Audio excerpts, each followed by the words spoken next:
오늘 누가복음 1장 57절부터 66절의 말씀을 가지고 하나님의 긍휼이라는 제목으로 하나님 말씀 전하도록 하겠습니다.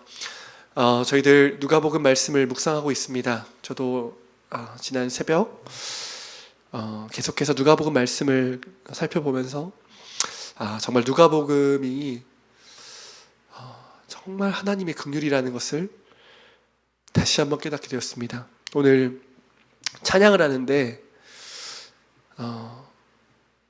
참 하나님의 은혜가 있었습니다. 보통 그냥 찬양을 인도하는 사람이기 때문에 찬양을 할 때 큰 은혜를 누리지 못하지만 지난주에 홀로 이렇게 하나님을 예배하면서 하나님을 예배하는 것이 이렇게 기쁘고 이렇게 즐겁고 이렇게 감격스럽다는 것을 알게 되었고, 오늘도 이제 그 찬양들을 선곡해서 찬양을 부르는데 정말 울지 않고 찬양할 수가 없고, 찬양하는 게 이렇게 값진 거고 영광스러운 거고, 찬양은 지루한 시간이 아니라 버텨내는 시간 아니고 설교 듣기 위해서 순서로 있는 시간이 아니라 하나님이 주신 정말 큰 은혜라는 것을 알게 되었습니다. 예배를 드린다는 것은 다른 것이 아니라 우리 하나님이 하신 일을 고백하는 자리입니다.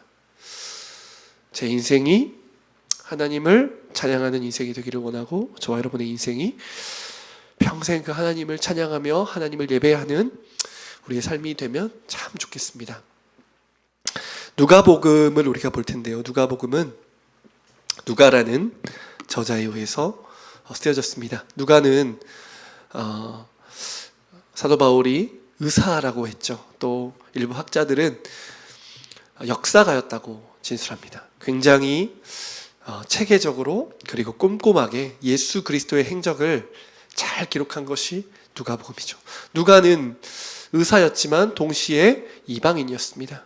그래서 그는 이방인으로서 하나님을 만났고 하나님을 알았고, 특별히 사도 바울과 계속해서 동행하면서 성령의 역사들을 깨달았고, 그래서 그는 성령의 역사와 하나님의 일하심이라는 분명한 확신, 또 그리고 이방인이었던 그가 하나님을 만나서 하나님 예수 그리스도에 대한 분명한 믿음을 가지고 이 누가복음을 기록했습니다. 이 누가복음을 기록한 이유는 1장 1절부터 4절에 보시면 데오빌로라는 총독이죠. 데오빌로 총독, 각하라고 되어 있는데, 이 각하 총독이라는 것은 고위 관료들에게만 붙이는 이름입니다. 이름이 데오라고 해서 데오스, 이 사람이 아마 유대인이었을 거라고 말하는 학자들도 있지만 이 사람이 누군지는 알지 못해요. 그런데 이 고위 관료였던 데오빌로였던 사람에게 이미 이 사람은 기독교에 대해서 알고 있었어요. 그런데 누가가 왜 이걸 기록했을까요? 우리 같이 한번 말씀 한번 볼까요? 1장 4절입니다. 1장 4절에 보시면 이렇게 말합니다. 이는 각하가 알고 있는 바를 더 확실하게 하려 함이로라. 이 데오빌로라는 사람이 예수에 대해서 알았어요. 그 당시에는 많은 사람들, 하나님 나라를 증언하고 목격했던 사람들이 이미도 예수님을 증언하기 위하여 여러 가지 저수를 쓰고 글을 쓰고 복음을 전하는 일들이 왕성했기 때문에 데오빌로도 이 사실을 들었습니다. 그가 개종에 있는지는 알 수 없으나 이미 알고 있다. 그리고 이미 알고 있는 바를 더 확실하게 하기 위해 이 누가복음을 기록했다는 거예요. 그래서 이 누가복음은 데오빌로가 예수를 알고 있지만 더 확실하게 알기 위해서 누가가 체계적으로 3절에 보시면 근원부터 이렇게 했다 그랬어요. 모든 일을 근원, 시작부터 꼼꼼히 살펴서 기록했다라는 거예요. 그럼 누가복음을 읽으면 우리가 어떻게 되겠습니까? 시작부터 살폈기 때문에 예수 그리스도를 더 깊이 아는 거예요. 예수를 아는 것은 초등학생들도 알고 유치원생들도 알고 할머니들도 압니다. 복음을 전해주면 예수님을 알게 돼요.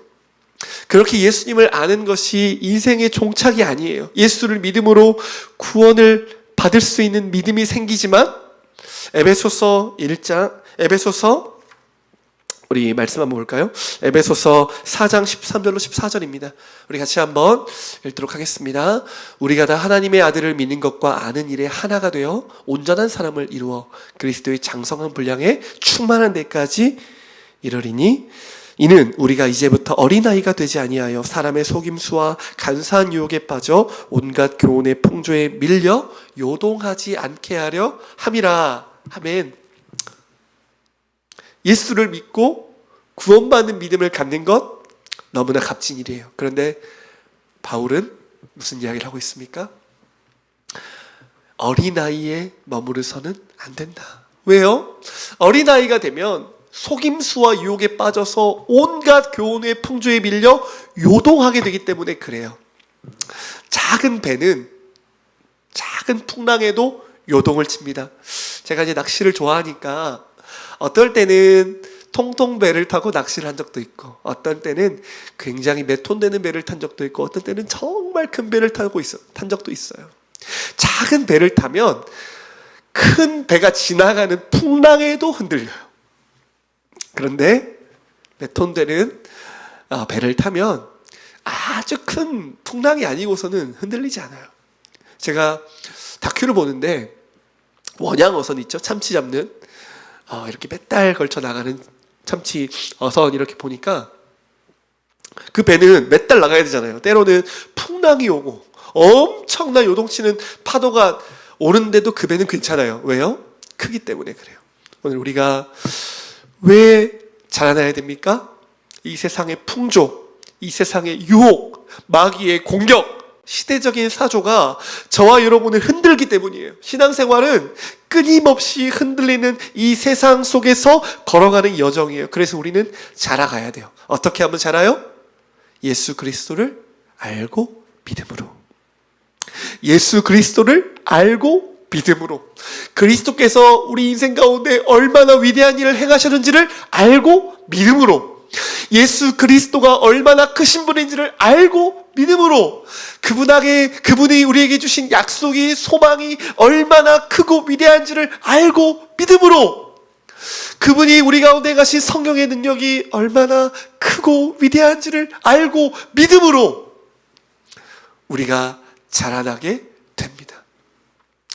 요즘에 제가 한 목사님의 소개로 그림 1:1이라는 세미나를 듣고 있습니다. 근데 이 세미나에서 강사 목사님이 그래요. 복음을 우리가 다 알지만 그 복음이 내 복음이 돼야 된다. 그래야 능력이 나타나고, 그래야 감격이 나타나고, 그래야 기적이 나타나고, 그래야 사람들이 주께로 돌아오는 역사를 경험할 수 있다. 그래서 30번 하면 내 복음 된다. 그렇게 자꾸 이야기를 하세요. 50번 하면 능력이 나타나고, 100번 하면 기적이 나타나고, 200번 하면 놀라운 능력이 나타난다. 맞는 것 같습니다. 정말 복음이, 예수 그리스도가 우리의 복음이 되고, 우리의 능력이 되고, 정말 우리의 힘이 되고, 살아갈 소망이 될 때까지 흔들리지 않고, 그렇게 여러분이 누가가 알고 있지만 더 확실히, 더 분명히 알기 원했던 것처럼 저희들 우리 일평생 우리 주님 알아가는, 그리고 그분을 믿어가는, 그리고 그 믿음 위에 분명히 서는 저와 여러분 되기를 주님의 이름으로 축복합니다. 아멘. 오늘은 원포인트 설교예요. 하나님의 긍휼이라는 제목이죠. 하나님의 긍휼을 이야기하는 설교입니다. 누가복음의 1장부터 4장까지는 예수님의 공생애 전까지 초기 예수님의 공생애를 준비하는 과정을 기록하고 있습니다. 누구의 이야기가 집중되어서 나오냐면 세례 요한, 그리고 예수님의 탄생, 두 이야기가 집중적으로 나와요. 누가는 마가복음에 없는, 또 마태복음에 없는 이야기들을 우리에게 보여줘요. 그래서 누가복음을 읽고 있으면 세례 요한이 어떻게 출생했는지 그 내용들을 알 수 있고, 예수님의 출생에 대한 내용들도 더 자세히 알 수 있습니다. 성경을 보다 보면 누가복음 읽고 있으면 마태복음 읽고 싶어야 되고, 마태복음 읽고 싶다면 마가복음 읽고 싶어야 되고, 그러다 보면 요한복음 읽고 싶어야 돼요. 이번에 제가 요한복음 읽고 있는데 정말 복음의 진수가 다 담겨 있더라고요.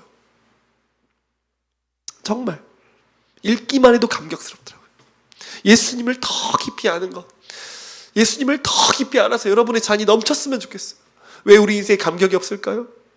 주님을 알아가는 삶이 멈춰졌기 때문인 것 같아요. 그분을 알면 기뻐하지 않을 수가 없어요.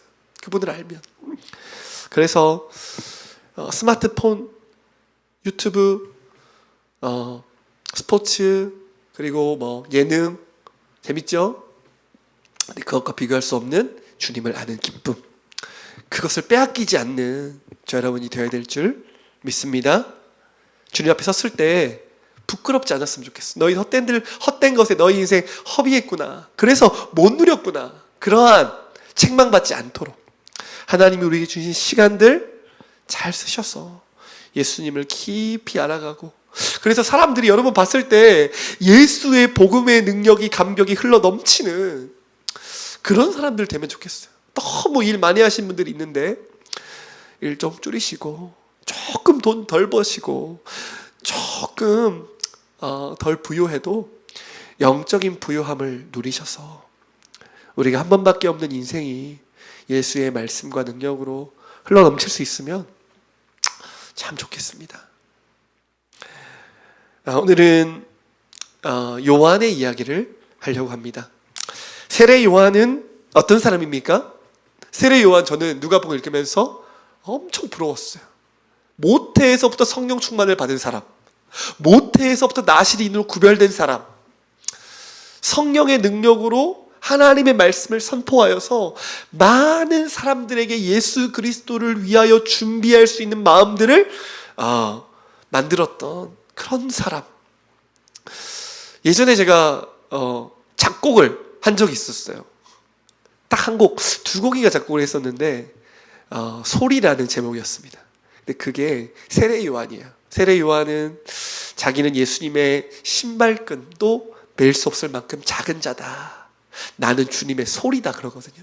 그래서 제가 세례 요한 하면 닮고 싶은 사람이에요. 예수님 닮고 싶은 사람, 주님의 소리와 같은 사람, 그리고 주님 앞에서는 겸손했지만 사람들의 눈치를 보지 않고 바리새인들 향해 독사의 자식들아 이렇게 선포하고, 네가 속으로 아브라함의 자손이라고 생각하지 말라, 너의 행위를 고쳐라.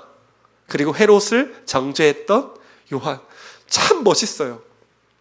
저는 요한을 너무 닮고 싶고 요한 같은 사역자가 되면 좋겠어요. 광야에 외치는 소리가 되고, 그 빈들에서 하나님이 그를 쓰시기까지, 말씀이 임하기까지 정결하게 하나님만 의지하며 그 시간들을 기다렸던 세례 요한처럼 하나님 앞에 그렇게 정결하게, 깨끗하게, 순결하게 가죽띠를 떼고 낙타와 석청을 먹고 참 초라한 삶을, 세상에서 화려하지 않지만 하나님으로 충만한 삶을 살았던 그런 세례 요한처럼 하나님 앞에 살고 싶습니다. 여러분 어떠십니까? 화려한 사람 되고 싶으십니까? 사람들에게 좋은 사람 되고 싶습니까? 그거 다 흘러가는 것들입니다. 하나님이 보실 때 여러분이 어떤 사람이 되어야 될지 잘 생각하십시오. 세례 요한처럼 광야에서, 빈들에서 영적으로 하나님으로 충만한 사람, 하나님과 동행하는 사람, 하나님의 말씀으로, 하나님의 성령으로 충만해서 많은 사람들을 주님께로 인도하는 그러한 사람들로 저 여러분이 하나님께 쓰임받았으면 좋겠습니다. 그런 소원이 저와 여러분 마음 안에 충만하기를 바랍니다. 예수님이 그러셨어요. 세례 요한은 여자가 난 사람 중에 가장 위대한 사람이다, 가장 큰 사람이다 그랬어요. 그만큼 세례 요한은 위대한 사람이었죠. 그리고 말라기 3장에 보면 예수님이 오시기 전에 주의 사자가 와서 그 길을 준비할 것이라고 했습니다. 바로 그 자가 세례 요한입니다. 이렇게 위대한 세례 요한이죠. 그래서 우리는 이 세례 요한이 했던 놀라운 능력이나 사역들을 주목하기 쉽습니다. 그런데 누가복음에 나와 있는 세례 요한의 출생의 기록을 보면 하나님은 단지 세례 요한이 큰 자요, 그 능력을 강조한 것이 아님을 알 수 있어요. 세례 요한이 어떻게 출생하게 되었는지 좀 보기를 원하는데요. 우리 누가복음 1장 5절부터 6절 우리 같이 한번 말씀 한번 볼까요? 누가복음 1장 5절부터 6절의 말씀을 한번 보도록 하겠습니다. 유대왕 헤롯 때에 아비야 반열에 제사장 한 사람이 있었으니 이름은 사가랴요 그의 아내는 아론의 자손이니 이름은 엘리사벳이라. 이 두 사람이 하나님 앞에 의인이니 주의 모든 계명과 규례대로 흠이 없이 행하더라. 엘리사벳이 잉태를 못함으로 그들에게 자식이 없고 두 사람의 나이가 많더라. 아멘. 자, 출생 이야기를 하는데 그 부모의 이야기를 하고 있어요. 엘리사벳과 사가랴라고 하는 사람이었죠. 사가랴는 제사장입니다. 그리고 엘리사벳은 아론의 자손이었던 사람이었어요. 그러니까 굉장히 경건한 사람들이었어요. 제사장 가문이니까 하나님께 바쳐진 삶을 살았던 사람들이죠. 심지어 6절에 보면 하나님 앞에 의인이었다. 당시 로마의 지배를 받고 있고 종교적인 타락, 도덕적인 타락이 있던 시절 가운데 하나님 앞에 의인이라고 하는 것은 굉장한 평가예요. 저와 여러분이 사람들 앞에 의인이 아니라 하나님 앞에 의인이 되는 것이 중요합니다. 하나님 보실 때. 근데 이 의인은 어떤 의인이었습니까? 주의 모든 계명과 규례대로 흠이 없이 행하더라. 하나님 앞에 살면 이렇게 돼요. 사람 앞에 살면 반드시 모순이 생겨요. 어떨 때는 의롭고 어떨 때는 의롭지 않아요. 왜요? 그 초점이, 그 기준이 자기 자신이거나 사람들 앞이기 때문에 그래요. 근데 하나님 앞에서 행하니까 변함이 없어요. 물론 인생이기 때문에 한계가 있고 부족함도 있죠. 그런데 하나님 앞에서 사니까 그 말씀 붙잡고 사니까 반드시 시간이 지나면 변해요. 그리고 온전해져요. 어떤 때는 좋고 어떤 때는 나쁘고 그렇지 않고 어떤 삶이든지 말씀을 따라 살려고 하기 때문에 저희들이 하나님 앞에 의인이 되는 것이 너무나 중요합니다. 사람들이 볼 때 나는 어떤 사람인가 그거 하나도 안 중요해요. 하나님 앞에서 나는 어떤 사람인가, 하나님 보실 때 나는 의인인가, 내 기준과 내 감정이 아니라 하나님의 말씀을 따라 사는 것, 이게 가장 중요합니다. 엘리사벳과 사가랴, 이 두 사람은 하나님 앞에서 의인이었어요. 하나님 쓰시는 사람들은 이런 정결한 사람들인 것 같습니다. 하나님께서 쓰시는 사람은 정결한 사람. 너무 중요해요. 우리가 은사 많다고 대단한 능력이 있다고 하나님 쓰실 것 같지만 절대 그렇지 않아요. 하나님이 쓰시기 위한 가장 첫 번째 조건은 그 사람이 깨끗하냐 깨끗하지 못하냐예요. 하나님은 정결한 그릇을 써요. 그 다음에 하나님이 쓰는 것을 질그릇이에요. 질그릇. 우리가 잘나면 얼마나 잘났겠어요. 주님의 보배를 담아야 돼요. 우리는 그 보배를 담는데 우리가 무슨 그릇인지가 뭐가 그렇게 중요하겠어요. 질그릇, 깨끗한 그릇이면 되잖아요. 깨끗한 그릇. 그래서 저와 여러분이 늘 하나님 깨끗한 그릇이 되면 좋겠습니다. 보배로운 그릇 됐으면 좋겠습니다.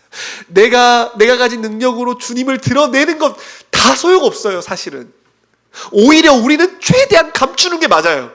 사도 바울이 자기가 말이나 아름다운 것으로 그리스도를 증언하려 하지 않았다 그랬잖아요.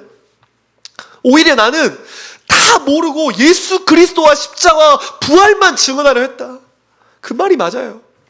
제가 설교를 잘하려고 하다 보면은 어떨 때는 설교를 망칠 때가 훨씬 많아요. 그냥 성경 있는 것만 단순하게 전해도 충분한데 좀 잘해보려고, 좀 더 감동시켜보려고, 좀 더 뭔가 임팩트 있게 해보려고 그러다가 망칠 때가 훨씬 많은 것 같아요. 깨끗한 그릇, 정결한 그릇, 예수 그리스도로 충만한 그릇, 저희들이 그런 그릇이 되기를 소원합니다. 그런데 7절에 보니까 이 사람들 문제가 있었어요. 어떤 문제가 있었습니까? 잉태를 하지 못했어요. 저도 결혼하고 1년여간 이제 아이가 안 생겨서 병원에 갔다 온 적도 있었고 하나님께 정말 기도한 적이 있었어요. 별의별 생각이 다 들더라고요. 하나님이 나를 버렸나? 내가 지은 죄들 때문에 그런 것은 아닌가? 별 생각이 다 들었습니다. 그러면서 기도했습니다. 하나님, 제가 당연하게 자녀가 올 줄 알았더니 그게 아니고 기도로 오는 것이군요. 하나님의 생명은 하나님께로 주시는 거군요. 그러면서 제가 하나님 자녀 주시면 하나님께 드리겠습니다. 그런 소원의 기도를 하게 하시더라고요. 그래서 자녀 없는 마음을 제가 다 할 수는 없지만 참 비참하고 마음이 아프고 하나님이 버린 것과 같은 그런 마음이 든다는 것을 조금이라도 느꼈습니다.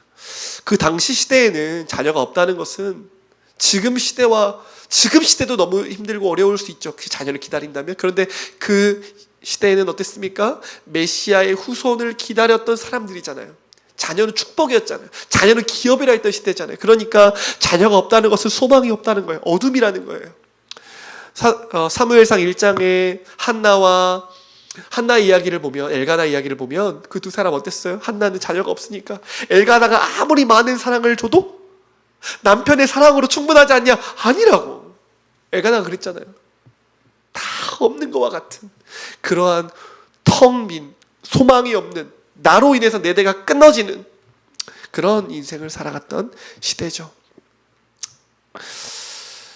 하나님 앞에 의인이었지만, 흠없이 살려고 했지만 소망이 없었던, 잉태치 못했던, 어둠이었던, 소망이 없었던 그들의 삶이었어요. 누가복음 1장에 이제 천사가 나타나서 사가랴에게 내 아내가 임신하게 될 것이고 요한이라고 하라는 말을 듣고 사가랴가 우리가 나이가 많은데 어떻게 그럴 수가 있냐고 믿지를 못해요. 그만큼 나이가 많아서 자연적으로는 임신할 수 없는 불가능한 상황이었다는 것으로 보입니다. 그래서 사가랴가 믿지 못해서 입이 멎어버리죠. 입이 말을 못하게 될 만큼. 그러니까 믿음이 없는 것은 참 하나님을 기쁘시게 하지 못하는 일이 맞아요.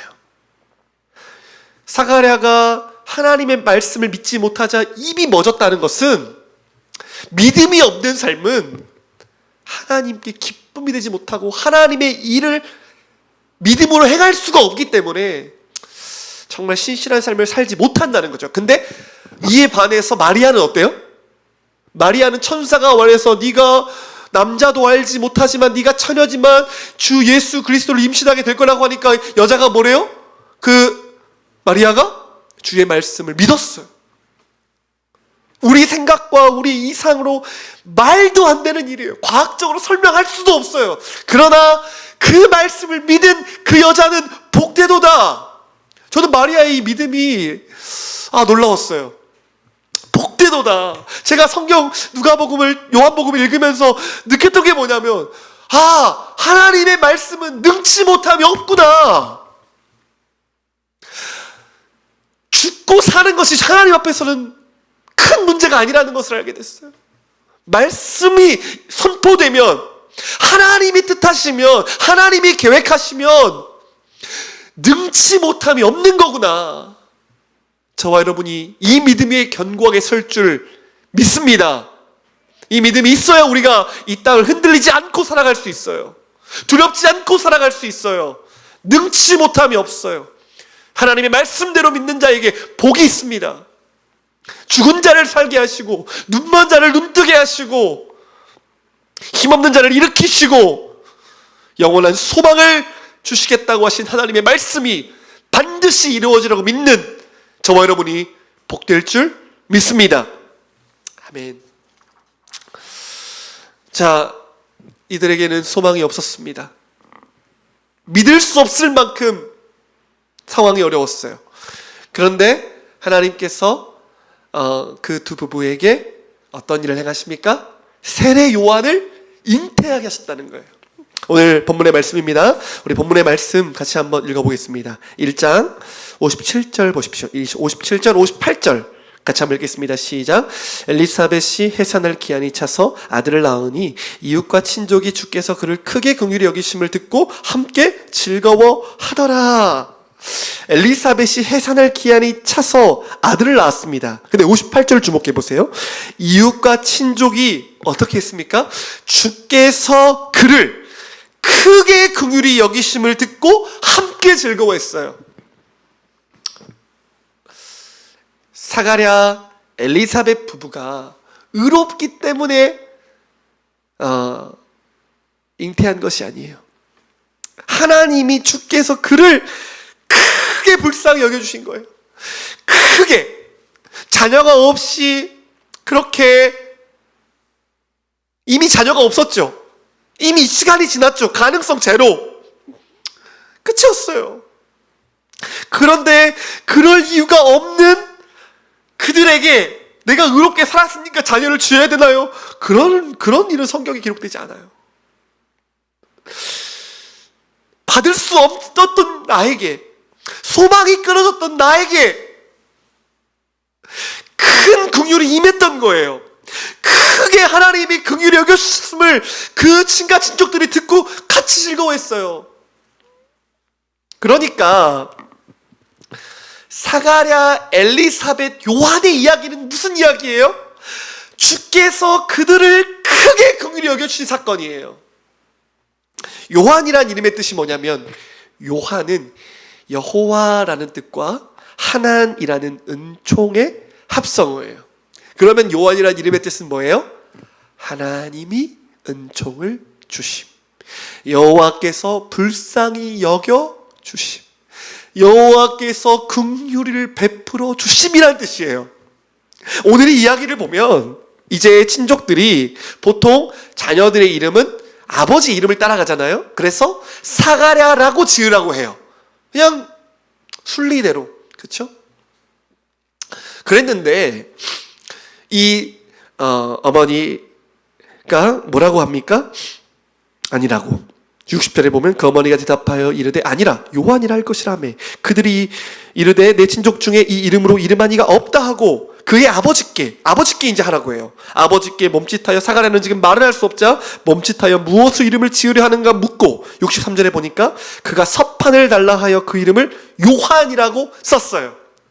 자, 천사가 말한 대로 그 이름을 요한의 이름 뜻 뭐였습니까? 여호와께서 불쌍히 여겨주심, 여호와께서 긍휼히 여겨주심, 여호와께서 자비롭게 은혜를 베풀어 주심. 제가 이 이야기를 읽고 나서 망치로 머리를 한 대 맞은 것 같았습니다. 저는 요한의 이름 뜻을 몰랐어요. 근데 누가복음 읽어보니까 마리아의 찬양, 이 사가랴의 찬양이 계속 등장하고 초반부에 긍휼이라는 단어가 계속 나와요. 정말 많이 나와요. 뭐지 싶었어요. 왜 자꾸 긍휼을 이야기하지? 마리아가 정말 대단하죠. 천주교에서는 마리아를 거의 이렇게 신성 숭배를 하잖아요. 그만큼 마리아를 높게 이렇게 세워가는데, 마리아가 잉태하고 나서 성령으로 찬송을 하는데 뭐라고 말하냐? 이 비천한 종에게 은혜를 주셨다 그래요. 천사가 뭐라고 하냐면 큰 은혜를 받은 자요 그래요. 큰 은혜를 받은 자요. 우리는 그 사람이 행한 업적이나 그 사람이 대단한 어떤 걸 자꾸 생각하는데 하나님의 관점에서 보잖아요. 비천한 인생 가운데 찾아오신 은혜예요.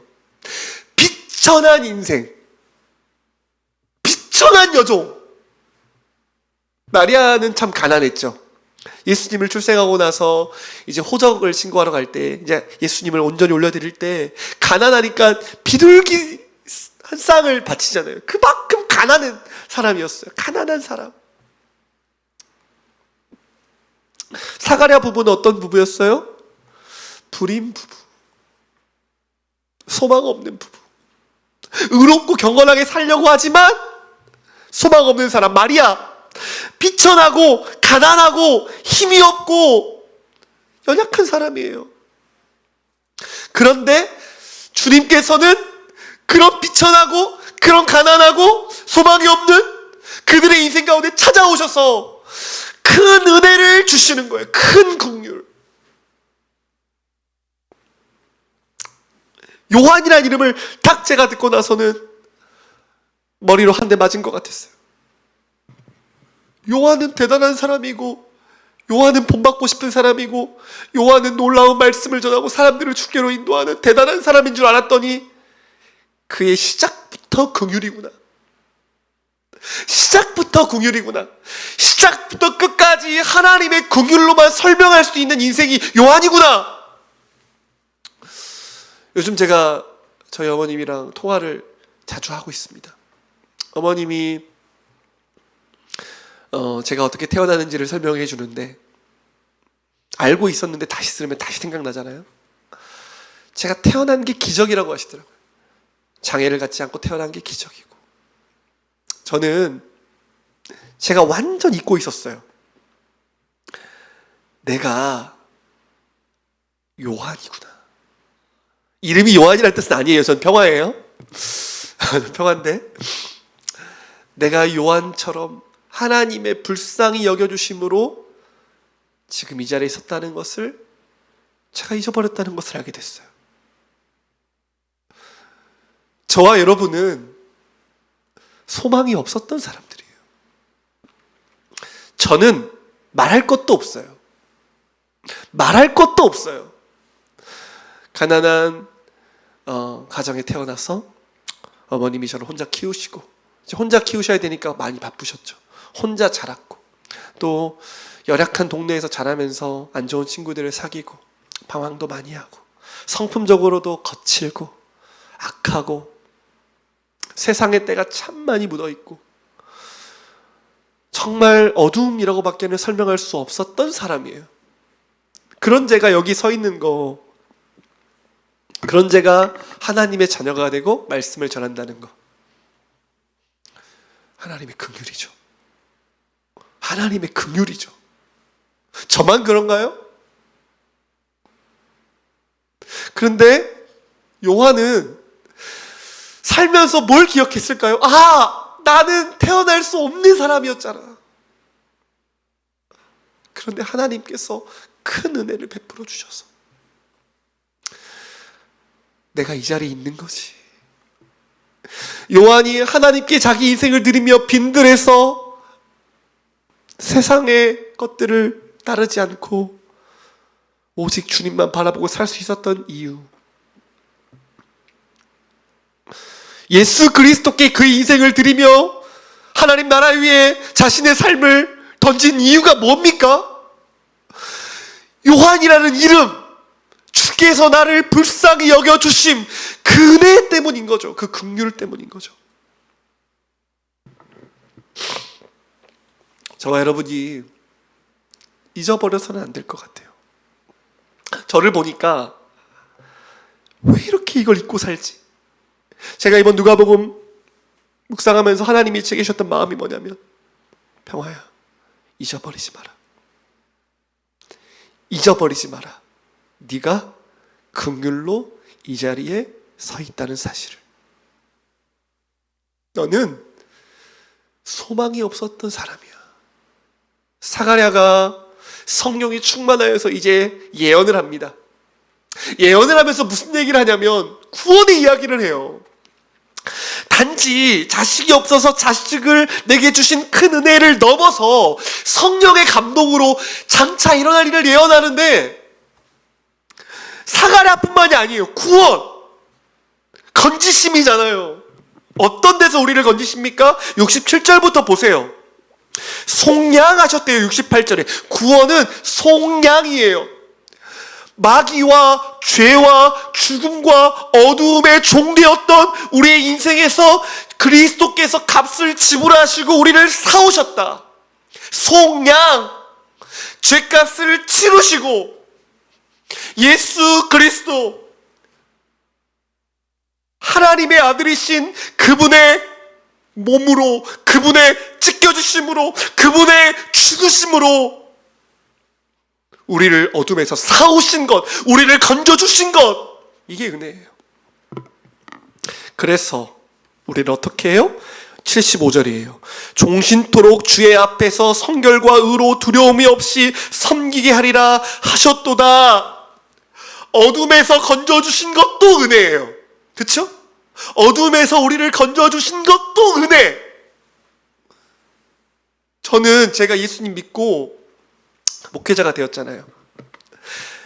제 과거가 얼마나 어둠이었는지를 저는 알아요. 어둠이에요. 빛이 조금도 없어요. 생각하는 게 다 악해요. 하나님을 경외함이 없고 온갖 더러운 열매를 맺어가면서 살아가는 인생 전부가 악이었어요. 마귀의 종노릇하고 안식이 없고 기쁨도 없고 무얼 줘도 만족함이 없고 영적으로 병들고 힘이 있으면 그것으로 악을 저지르는 그런 인생이었어요. 어둠. 거기서 나를 건져주신 것도 은혜인데 오늘 말씀에 보니까 뭐라고 나와 있습니까? 종신토록 주의 앞에서 성결과 의로 두려움 없이 섬기게 하리라. 이제 하나님을 섬기게 하는 하나님의 백성이 되게 하신 거예요. 저희들을 이제는 깨끗한 그릇으로, 이제는 정결한 그릇으로 두려움 없이 죄인인 우리가, 더러운 우리가 어떻게 하나님을 섬길 수 있어요? 구약에서는 하나님께 나아가려고 하면 짐승을 죽이고 그 피를 뿌려서 갈 수 있었잖아요. 거룩하신 하나님을 섬기고 싶어도 죄인 우리가 가까이 할 수 없는 어마어마한 강력이 있었어요. 그런데 그리스도께서 그의 피로, 그의 보배로운 피로 자신이 죽으시고 그 피를 뿌리셔서 우리를 깨끗하게 하시고 우리를 마귀의 손에서 건지셔서 종신토록 살아계신 하나님을 섬기고 그분을 닮아가고 그분의 열매를 맺고 그분의 통치를 받는 하나님의 백성으로 삼아주셨어요. 은혜예요, 여러분. 큰 은혜요.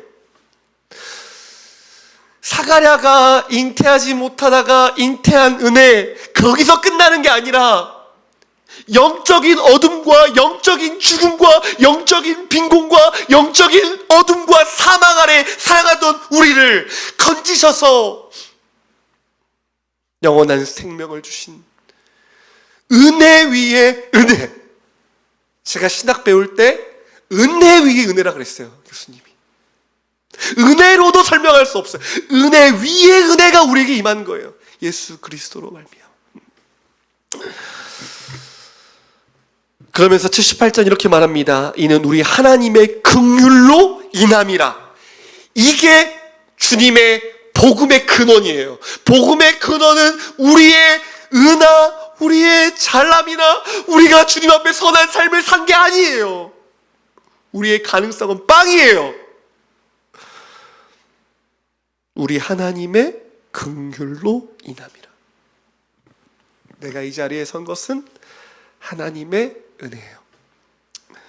제가 오늘 찬송가를 어떤 찬송가 불렀냐면 만왕의 왕 내 주께서 왜 고초당했나 이 벌레 같은, 이 벌레 같은 자위에 주님께서 보혈을 흘려주셨어요. 로마서에 그러잖아요. 선인들을 위해서 자기 목숨을 잃는 자 혹 있다. 혹 있다. 벌레 같은 자기의 자를 위해서 주님이 자기의 목숨을 내어주는 일은 없다. 어디 그런 일이 있어요? 어디? 벌레 같은. 3절은 정말 기가 막힌 고백이에요. 뭐라고 돼 있냐면 늘 울어도 그 큰 은혜 다 갚을 수 없네. 나 주님께 몸 바쳐서 주의 일 힘쓰리. 2절은 이렇게 말합니다. 주 십자가 못 박힘은 속죄함 아닌가. 그 긍휼함과 큰 은혜 말할 수 없도다. 그리스도인은 설명할 수 없는 은혜를 받은 사람들이에요. 말을 할 수가 없어. 어떻게 벌레 같은 우리의 인생, 가까이 올 수도 없는 우리의 인생, 나병 환자와 같고 문둥병자 같고 귀신에 사로잡혀서 누구도 가까이 할 수 없는 귀신 들린 자, 어둠 속에 있었던 자, 눈이 멀어버린 자, 감각과 지각이 없는 우리를 위해, 심지어 하나님을 경외하지도 않고 하나님을 원하지도 않고 일평생 죄를 지으며 하나님을 적대하는 죄인 중에 괴수와 같은 우리 인생이 어떻게 속죄함을 받아서 그분의 자녀가 되고 예수 그리스도의 생명의 속전을 치루어서 우리를 사시는 은혜를 받겠어요. 도대체 누가 이런 은혜를 경험해요? 그래서 이 은혜와 긍휼을 말할 수 없다고 하는 거예요. 그래서 3절이 놀라운 거예요. 늘 울어도 그 큰 은혜 다 갚을 수 없네. 나 주님께 몸 바쳐서 주의 일 힘쓰리. 저 여러분이 하나님의 큰 긍휼을 받은 사람, 은혜 위에 은혜를 경험한 사람들이라면 이렇게 고백하는 게 마땅해요. 이렇게 고백하지 못하는 우리 자신을 회개해야 돼요. 우리는 마음이 무뎌지고 강박해지는 우리의 심령을 하나님께 회개해야 돼요. 우리는 천사도 흠모할 만한 복음의 영광을 잃어버리는 우리 자신을 애통하며 하나님 앞에 서야 해요. 이같이 큰 구원을 등한시 여기면 어떻게 하나님의 은혜를 우리가 받을 수 있겠어요?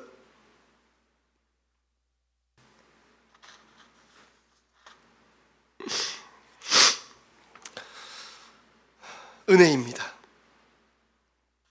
말씀을 좀 정리하고 결론을 내려갑니다. 그리스도인은 리콜 긍휼을 불쌍히 여기심을 입은 사람들이에요. 오늘 말씀에 보면 사가랴가 이걸 경험하고 나서 제일 먼저 할 일이 뭐냐면 하나님을 찬송해요. 하나님을 찬송해요. 하나님이 우리에게 이 큰 긍휼을 베푸신 이유가 뭐예요? 영광의 찬송이 되게 하려 하심이라. 저와 여러분은 하나님을 찬송하기 위하여 이런 은혜를 받은 거예요. 찬송. 제가 오늘 서두에서 이야기했던 것처럼 찬양은 정말 천국의 예고편을 경험하는 자리 같아요. 저 이 사실을 너무나 잊고 살았어요. 찬송의 은혜, 우리 인생에 하나님이 우리 주신 은혜를 찬송하는 것, 마음을 다하여 힘을 다하여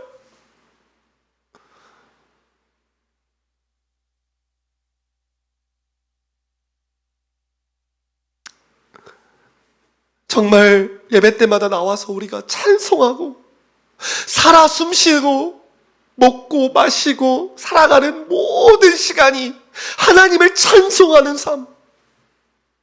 그래서 하나님을 드러내고 하나님의 영광을 즐거워하고 하나님의 복음이 즐거움과 찬송을 통해 흘러가는 거예요.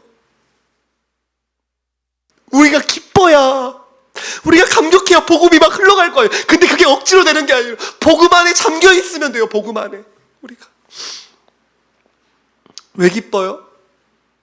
몸이 아픈데 왜 기뻐요? 이번에 세미나 듣는데 한 청년이 이제 복음 전하는 거를 시범을 보여줬어요. 대본을 읽었어요. 그 청년이. 근데 자기가 어떤 사랑하는 지인에게 그 대상을 상정하면서 이 복음을 전한 영상이었어요. 근데 이 자매가 마지막에 막 울었어요. 그 대상자가 몸이 아팠나 봐요. 몸이 아파도 예수를 알면 행복하다고. 몸이 아프건 불행하건 가난하건 연약하든 예수 그리스도를 알면 넘친다고. 그 자매가 그렇게 이야기를 하면서 네가 꼭 예수를 만났으면 좋겠다고 눈물을 흘리는 그 모습이 제 머리에, 제 귀에 쟁쟁합니다. 저와 여러분이 그랬으면 좋겠어요. 억지로가 아니라 이 예배 시간에 주님의 큰 긍휼이 회복돼서 평생 기억하십시오. 나는 긍휼을 입은 자구나. 주님이 나를 불쌍히 여주셨구나. 그래서 하나님을 찬송하십시오. 나 주님께 몸 바쳐서 주의 일 힘쓰십시오. 누가 왜 이렇게 헌신하냐고 물어보면 자기 의를 말하지 마시고 뽐내지 마시고 주님께 받은 은혜가 너무 크다고 말씀하십시오. 왜 이렇게 하나님을 위해 사냐고. 주님께 받은 은혜가 너무 크다고 고백하십시오. 그게 성도예요. 그게. 긍휼을 받은 사람의 특징은 뭔지 아십니까? 겸손해요. 교만하다는 것은 긍휼과는 전혀 다른 거예요. 가난한 사람이 교만한 거 봤습니까? 누가 교만해요? 부한 자가 교만해요. 그쵸? 내가 뭐라도 된다고 생각하는 사람이 교만해요. 성경은 우리는 아무것도 아니라고 말해요. 비참한 자예요, 우리는. 하나님의 긍휼을 경험한 사람들은 겸손해져요. 그래서 에베소서에 누구든지 자랑하지 못하게 하렴이라 그랬어요. 뭘 자랑할 게 있어요, 우리가? 조금 의롭고 조금 선하고 조금 잘난 거 가지고 우리가 무슨 자랑을 할 게 있어요? 자랑할 거 하나도 없어요. 은혜만 고백하는 거예요. 살아있는 동안, 살아가는 모든 순간 은혜로만 사는 거예요, 우리 인생은. 그래서 교만하면 가짜예요. 평생 겸손하게 고개를 숙이고 은혜를 고백하는 저와 여러분 돼야 돼요. 세 번째, 긍휼을 받은 사람은 긍휼히 여기는 사람이 돼요. 그쵸? 긍휼을 입은 사람은 또다시 누군가를 긍휼히 여겨줘요. 그래서 바울이 뭐라고 했습니까? 서로 불쌍히 여기고 서로의 짐을 지라. 예수님이 가르치셨던 주기도문의 기도를 보면 용서가 기도의 전제가 되어 있어요. 긍휼을 입은 사람은 누군가를 긍휼히 여겨요. 인간적인 마음에서는 불쌍히 여기는 것과 달라요. 하나님이 우리를 불쌍히 여겨주신 그 은혜, 그 불쌍히 여김에 대한 마음이 있기 때문에 서로를 불쌍히 여겨요. 우리의 근본은 이기적이고, 우리의 근본은 나를 생각하고, 우리의 근본은 원한을 풀려하지 않고 용서하려 하지 않고 내 짐만 지고 싶어 하는, 내 짐을 다른 사람에게 지우고 싶어 하는 본성이 있지만, 하나님의 긍휼을 입은 사람은 예수 그리스도의 긍휼을 구하고, 나도 누군가를 품어주고, 나도 누군가의 짐을 져주고, 나를 위해서, 나를 희생해서 그 삶을 내어주는 삶을 살게 되는 것입니다. 여러분, 하나님의 크신 긍휼을 일평생 드러내십시오. 여기 있는 김평화 목사는 누구보다 악한 사람이지만 하나님이 저를 이 자리에 세운 것은, 평화야, 네가 잘나서, 네가 의로워서, 네가 똑똑해서, 네가 은사가 많아서가 아니라 그 어떤 사람보다 하나님의 큰 은혜로, 긍휼로 이 자리에 섰기 때문에 그 은혜 드러내라고 저는 이 자리에 선 거예요. 그 마음을 일평생 잃어버리지 않기를, 저는 그런 사람이 되고 싶습니다. 저와 여러분도 하나님의 은혜를 받은 자로 여러분의 일생을 하나님께 드리기를 기뻐하시고, 그 긍휼을 자랑하시고, 그 은혜를 고백하시고, 그 긍휼을 전하는 자가 되게 하시고, 그 은혜를 찬송하는 저와 여러분 되기를 주님의 이름으로 축복합니다.